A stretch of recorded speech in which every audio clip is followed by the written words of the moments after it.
In exercise 6, we work with our legs again in a wall sit. I'm going to demonstrate the position first. I'm going to lie against the wall, and I can see my toes above my knees. This is probably a good starting position. We'll be here about 5 minutes, so if at any point the tension in your legs reaches a 6 out of 10 or above, I invite you to slide up and even come out of the position and voluntarily shake your legs to reduce some of that tension before you go back into the position.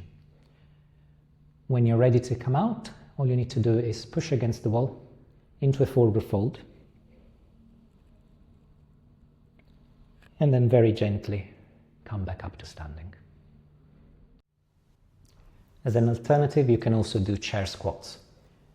Have a chair or a bench behind you, and what you want to do is almost sit on it and then come back up. And again, you can repeat this until you get to a 6 out of 10 fatigue in your legs.